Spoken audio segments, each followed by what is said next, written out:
Okay.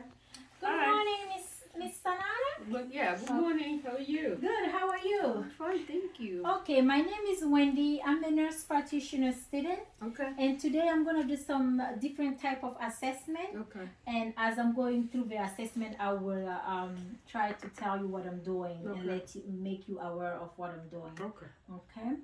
And I think I'm gonna start with your cardiovascular assessment. Okay. Okay.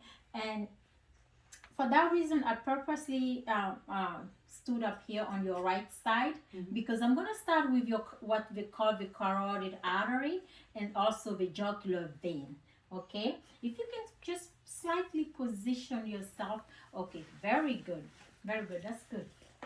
And if you can turn your neck to the left and slightly okay, all right. So I'm going to palpate. I'm going to inspect and palpate the patient carotid artery. And the first thing I'm going to do, I'm going to try to find her carotid artery. Okay, we have the neck here, the trachea here, and I'm going to right here. Oh, very good. I can right here palpate the carotid artery, and what I'm palpating for amplitude and also the contour, so it should be smooth and with a rapid upstroke and slower downstroke, and I can feel it. Okay, so right here we have her carotid artery. I'm avoiding to, you can see the sinus artery here. I'm not gonna palpate that because I don't want to cause any vagal um, here. And also what I'm gonna do at the same time, because we can right here see her jugular vein here. You can see right here her jugular vein. Okay, and there is no pulsation, and the vein is not pulsating or large. Okay, it's flat and slightly noticeable. Okay, you can see the jugular vein right here. All right, and what I'm going to do right now, at the same time I'm going to auscultate her carotid artery for any bruits. Okay, and for bruits usually it's better to use the bell of your stethoscope. Okay, and what I'm gonna do, at the angle between here and here, I'm going to listen for any bruits. Okay, right here.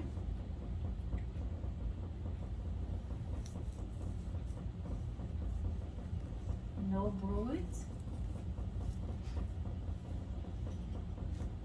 No bruits. All right, very good. And at the same time, I'm going to measure her jugular vein pressure. Okay, uh, this is going to be a little bit tricky because the jugular vein pressure, I am supposed to measure from the angle of lower to the angle of lower to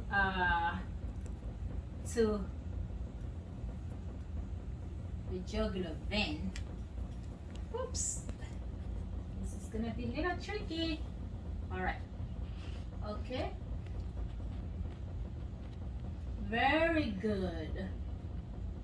And I have like 3.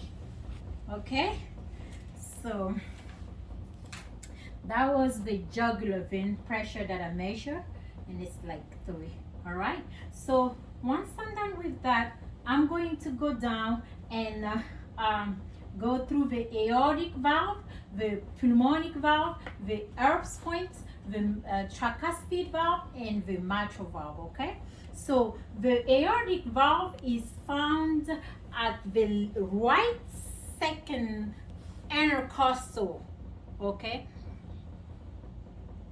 so we have different way to find the we can go from the if you want, we can go from the angle of Lowe. If I find the angle of Lowe, I'm sorry, Miss Sanada. You don't mind me touching you, Go right? ahead.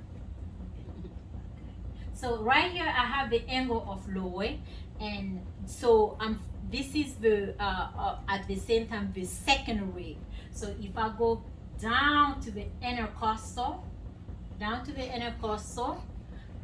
right here on the right side I have the aortic valve, and if I slide to her left second intercostal, I have her pulmonic valve, and if I go down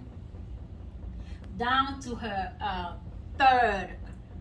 third left intercostal, I have her Erb's point, and if I go down to the fourth intercostal, I have her tricuspid valve, and down to the fifth. Can you please lift your boobs for me? Yeah. And if I go down to her fifth intercostal mid-clavicular line, right here, I have her mitral valve. All right. So now that we have it, and I'm going to inspect for heaves or thrust. There is no heaves on the aortic valve, no heaves on the pulmonic valve, no heaves on the Erb's point, no heaves on the tricuspid, no heaves on the mitral valve. Okay, and now I'm going with the palm of my hand, I'm going to palpate for any frill. Okay, any frill or any crepitus. Okay,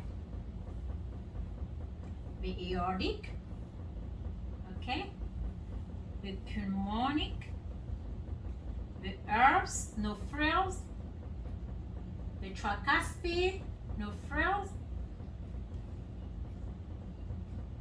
the mitral, no frills. I'm so sorry, Miss Sanada.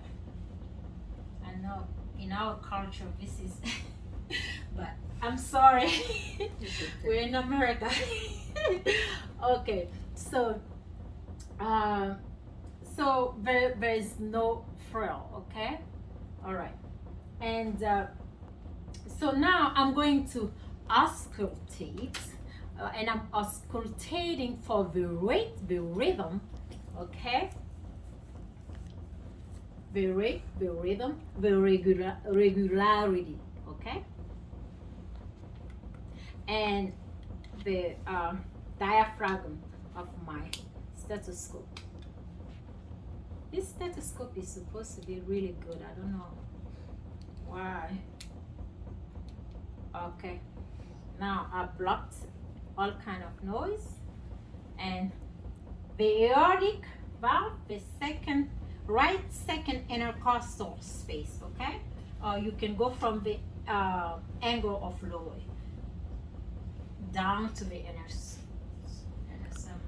All right. The aortic,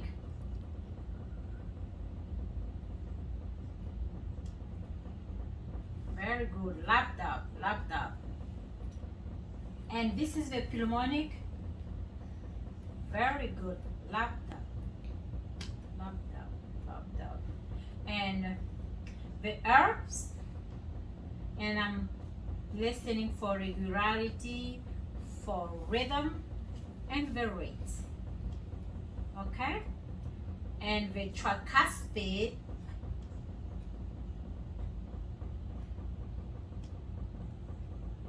and the mitral. Thank you.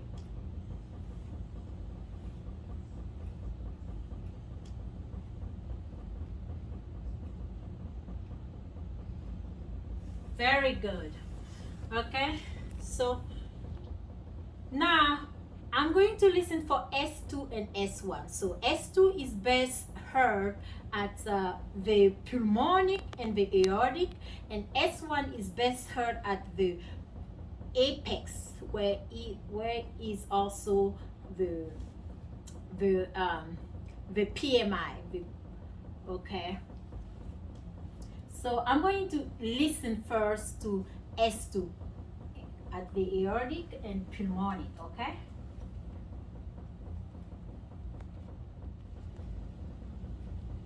S2 at the aortic, S2 at the pulmonic, and S1 is best heard at the apex.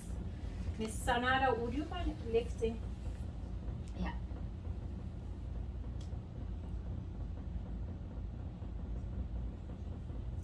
Very good.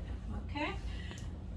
Now we can also listen to S3, S4 by using the bell, which is kind of hard, difficult to distinguish the S3 and S4. Okay. S3 comes after S2, and S4 comes before S1. So sometimes they can be a little bit confused, okay? So now I'm going to listen to murmurs. For that reason, I'm going to ask my patient to lean a little bit forward, and no, your chest, just do like this, yes, your chest, and lean a little bit forward, just like that. And with the bell, I'm gonna go through the same sequences to listen to see if I can hear if there's any murmur. Okay, so the aortic, I'm gonna start with the aortic first with the bell. Aortic.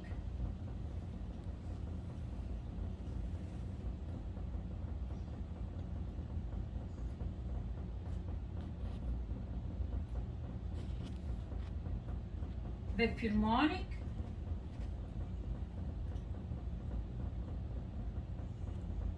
The Erb's point. I can't hear any murmur.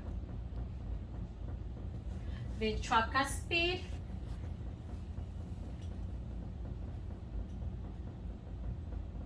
And then the mitral.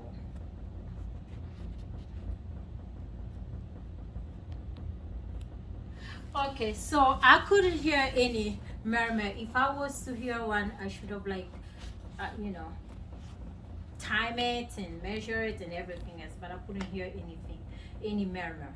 Okay, so with that being said, I'm going to palpate and assess the apical impulse, and the apical impulse is found at the fifth intercostal midclavicular line, at the same place like the apex and the PMI. So Miss Canada, on your left side, okay, no, right here, okay. I'm gonna try to palpate it. Okay, the fifth intercostal. Can you lift your boobs for me? Very good. Fifth intercostal. Okay. It should be no frill, and the pulsation impulse should be gentle.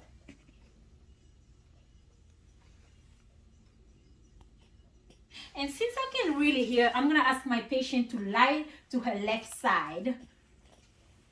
Lie on your left side, because the heart will go to the left side. And yeah. Very good, very good. Thank you so much. Okay.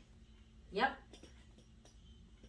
I can hear it, I can feel it now. And I'm going to try to listen to it for any bruits, okay? Well,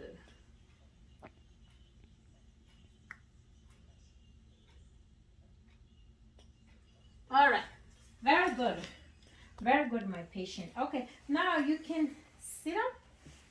Okay, so now that I'm done listening, I'm going to now assess my patient the peripheral vascular. Okay, I'm gonna start with the abdominal aortic and go to the iliac and renal. And all right, Miss Senera, do you mind laying on your abdomen and your back, please? Laying flat on your back, please.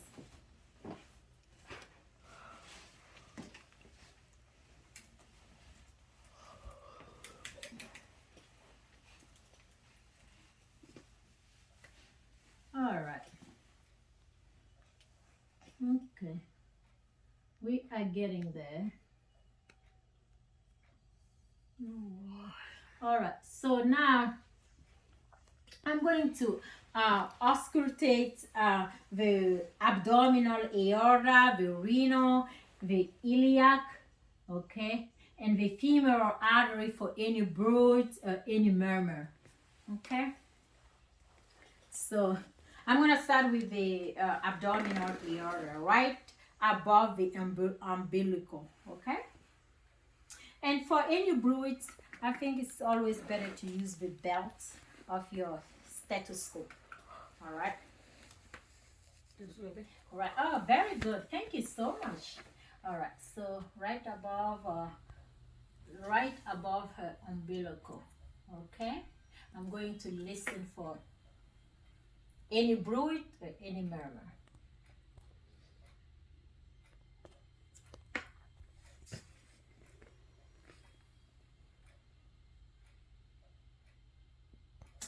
I'm going to use the bell because the diaphragm because for some reason I can hear with the bell.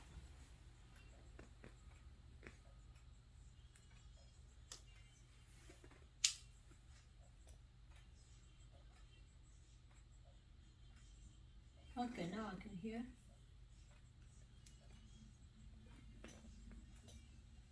I cannot hear any bruits, okay? So this is the abdominal aortic, and I'm gonna go to the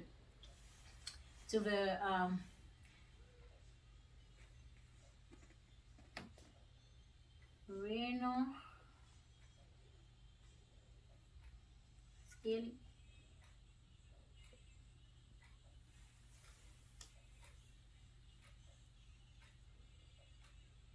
the iliac,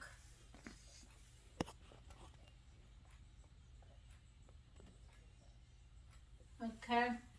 And we have right here the femoral, okay? Because the pencil can't really assess the femoral, okay? So she has no bruit there.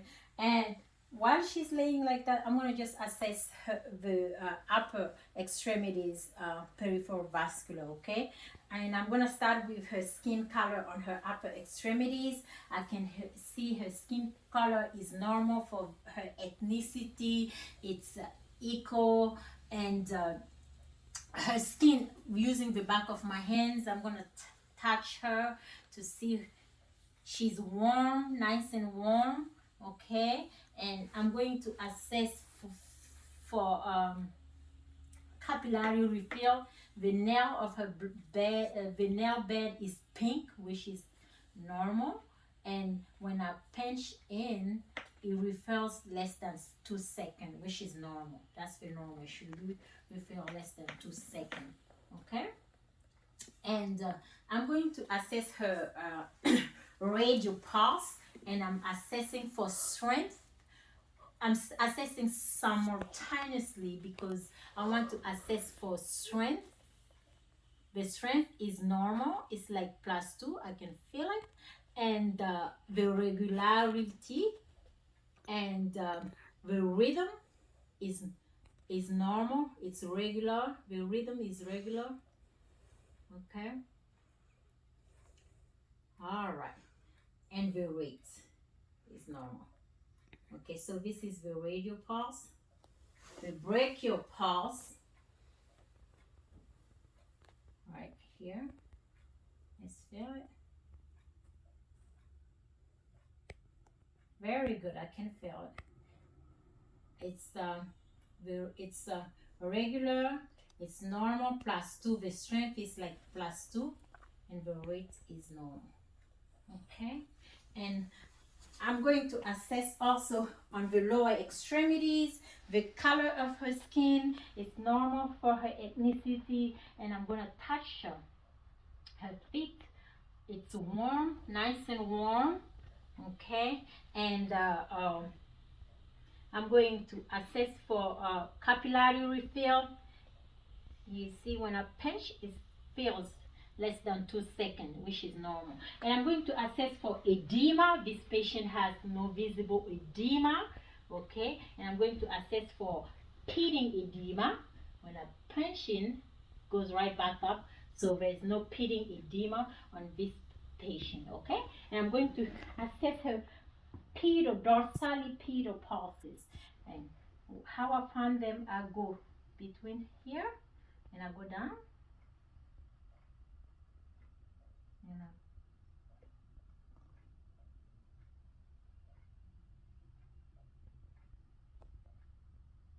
okay, I can feel them. The strength is 2. The asymmetrical, the rate is normal. Okay, and I'm going to find the dorsalis posterior pedal.